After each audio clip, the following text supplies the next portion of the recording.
Hello students, today we are going to discuss the most important question of this chapter, that is John Dalton's atomic theory. Okay, तो जो John Dalton's थे उनका जो idea था divisibility of matter को लेकर, actually क्या था कि सभी साइंटिस्ट जो केमिस्ट लोग थे वो क्या कर रहे थे कि डिविजिबिलिटी ऑफ मैटर के ऊपर डिपेंड कर रहे थे कि क्या इसको वर्ड नाम क्या दिया जाए। ठीक है, मतलब एटम्स का जो इंडिविजुअल पार्टिकल तो बोल ही दिया गया था।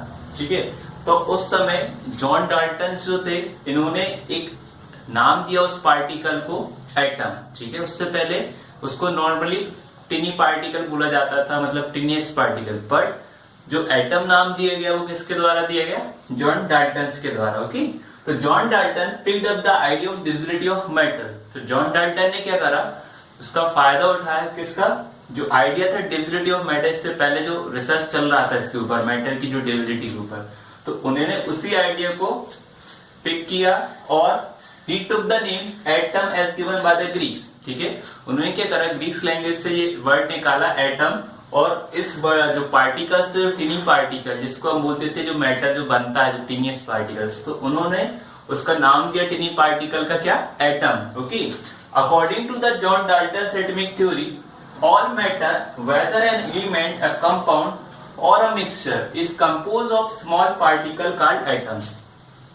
According to John Dalton, जितने भी एलिमेंट्स हैं, कंपाउंड हैं, ठीक है, या कोई भी मैटर है, ओके, मैटर क्या होती है? किसी भी सब्सटेंस को बोल सकते हैं, जैसे ये बोर्ड है, यहाँ पर ये पेन बोल सकते हैं हम। ठीक है, जैसे ये सभी क्या है, कुछ पार्टिकल्स से मिलकर बने होते हैं, that is known as atom. Okay, तो एलिमेंट्स के नाम जितने भी हुए, एलिमेंट्स हुए, कंपाउंड का जो भी फॉर्मेशन होता है, ये सब किससे मिलकर बने होते हैं? या मिक्सचर हुआ, ये सब किससे मिलकर होते हैं? स्मॉल पार्टिकल से, उसको उन्होंने बोला एटम्स। ओके, अब उसके लिए उन्होंने कुछ पोस्टुलेट्स निकाले, मतलब रिजल्ट्स निकाले कि उनके अकॉर्डिंग ये थ्योरी नहीं, उन्होंने 6 पॉइंट्स दिए। उनके एटॉमिक थ्योरी के कितने पॉइंट्स में उन्होंने डिफाइन किया?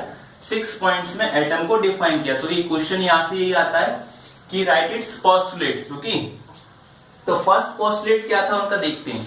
ठीक है, ये सिस्टमैटिक 6 पोस्टुलेट्स उन्होंने दिए थे। तो फर्स्ट पोस्टुलेट है, all the matter is made up of very टिनी particles called atoms which participate in the chemical reaction. ठीक है, मतलब कि जितने भी मैटर हैं, ठीक है, सभी किससे मिलकर बने? स्मॉल पार्टिकल से, जिनको हम बोलेंगे एटम्स, जो कि पार्टिसिपेट करते हैं केमिकल रिएक्शन में। मतलब कि कोई भी मैटर का फॉर्मेशन होगा वो जब होगा जब उसको टाइटली एटम्स टुगेदर कंबाइन होंगे, तो that's why we got the matter. ठीक है, मैटर कैसे बनेगा, मतलब कोई भी सब्सटेंस कब बनेगा? जब एटम्स कंबाइन होंगे, फिक्स्ड मतलब टाइटली, तो then the matter will be form. तो उन्होंने यही बताया जो मैटर होगा वो किससे बनेगा? टिनी पार्टिकल से, इसको बोला गया एटम्स। सेकेंड है point, atoms are individual particle. ठीक है, उन्होंने क्या बोला? एटम्स क्या है? इंडिविजुअल पार्टिकल, मतलब कि ऐसे पार्टिकल जिसको हम दोबारा से डिवाइड नहीं कर सकते। क्योंकि मतलब लास्ट स्टेज पार्टिकल की जो साइज की लास्ट स्टेज होती है उसको बोल सकते हैं। Okay, which can not be created destroyed in the chemical reaction. ये हमने जो chemical law of chemical combination का जो फर्स्ट लॉ था, लॉ ऑफ कंजर्वेशन ऑफ मास, वैसा ये, क्योंकि जो एटम्स होते हैं उसको हम ना ही क्रिएट कर सकते हैं और ना डिस्ट्रॉयड कर सकते हैं केमिकल रिएक्शन के अंदर। ओके, क्योंकि ये क्या होते हैं? इंडिविजुअल पार्टिकल्स होते हैं। तो जो लॉ हमारा फर्स्ट लॉ था, law of conservation of mass में यही था कि mass can not be created और destroyed in the chemical reaction. तो जो सेकंड पोस्टुलेट है, इसको एक और नाम से जाना जाता है, law of conservation of mass के नाम से। ओके, थर्ड जो पोस्टुलेट था, atoms of given elements are identical in mass and chemical property. ठीक है, मतलब कि जितने भी एलिमेंट हैं उनमें जो एटम्स हैं उनका जो मास है वो सेम रहेगा और केमिकल प्रॉपर्टीज भी सेम रहेंगी। अब सपोज कोई एलिमेंट है, अब उसमें हाइड्रोजन की मात्रा सपोज 2 है, ठीक है, या कोई भी कंपाउंड बना रहे हैं उसमें अगर हाइड्रोजन 2 है, तो ऐसा कभी भी नहीं होगा कि जो हाइड्रोजन का मास है वो चेंज हो जाए। मतलब हाइड्रोजन कहीं भी रहेगा उसका मास क्या रहेगा? इक्वल रहेगा। मतलब कि अगर 4 हाइड्रोजन भी मिलकर बना रहे हैं तो चारों का मास क्या रहेगा? सेम रहेगा। तो ये थर्ड पोस्टुलेट था जिसमें उन्होंने बताया कि जो एलिमेंट्स होते हैं उसमें जो एटम होते हैं, क्योंकि तो किसी भी एलिमेंट का जो एटम है उनका मासेस क्या रहेंगे? सेम रहेंगे और उनकी केमिकल प्रॉपर्टीज भी सेम रहने वाली है। ओके, इसके बाद जो फोर्थ पॉइंट है, atoms of different elements gave different masses and chemical property. ये पॉइंट बहुत अच्छा था। ठीक है, अगर डिफरेंट एलिमेंट्स हैं, जैसे सपोज एक हाइड्रोजन है एक कार्बन है, तो ये कभी भी इक्वल इनकी केमिकल प्रॉपर्टीज नहीं रहेंगी, क्योंकि हर एक एलिमेंट की अलग अलग केमिकल प्रॉपर्टी रहेंगे, मास रहेंगे। तो उन्होंने यही बताया, जो फोर्थ पोस्टुलेट था कि डिफरेंट एलिमेंट्स के एटम, उनका मास भी डिफरेंट रहेगा और केमिकल प्रॉपर्टी भी डिफरेंट रहेगी। इसके बाद फिफ्थ पॉइंट था atoms combine the ratio of small whole numbers to form compound. ये बहुत इंटरेस्टिंग है ये पॉइंट, क्योंकि उन्होंने बताया कि जो कंपाउंड का जो फॉर्मेशन होता है, कंपाउंड क्या होता है, एलिमेंट्स को जोड़ दीजिए तो कंपाउंड बन जाता है। ओके, जैसे कि H2O हुआ, CO2 हुआ, SO2 हुआ। ओके, ये सब क्या है, कंपाउंड है। दो एलिमेंट्स को मिक्स कर दीजिए तो क्या बन जाता है, कंपाउंड।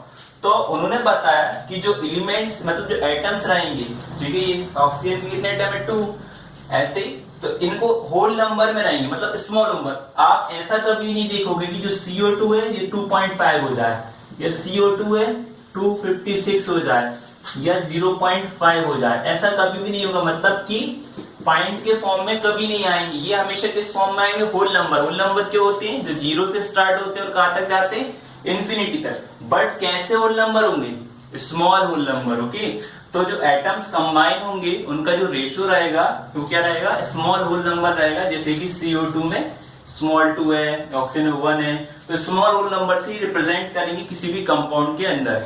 ओके, कभी भी पॉइंट फॉर्म में नहीं मिलेंगे। इसके बाद 6th पॉइंट है, जो कि हमारा जो लॉ है, लॉ ऑफ कांस्टेंट प्रोपोर्शन, ये इसी लॉ पर बेस्ड है ये पॉइंट।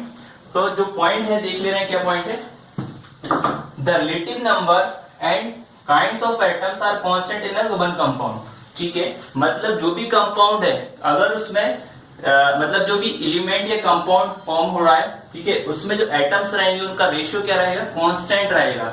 ठीक है, एटम्स का रेशियो क्या रहेगा, कांस्टेंट। जैसे कि हमने पढ़ा था कि जो वाटर है, ठीक है, अब वाटर का जो रेशियो है हाइड्रोजन और ऑक्सीजन का, जो 1:8 है, वो आप कहीं का भी पानी ले लीजिए, H2O मतलब ड्रिंकिंग वाटर ले लीजिए, RO का वाटर ले लीजिए, बाथिंग का पानी ले लीजिए, या नदी का पानी, सबका जो रेशियो रहेगा वो क्या रहेगा, सेम रहेगा। तो ये लॉ जो 6th है वो कांस्टेंट प्रोपोर्शन का लॉ भी बोला जाता है। So this is the complete answer of John Dalton's atomic theory, and this is the most important answer of this chapter. I hope you understand well. Thank you very much for watching me.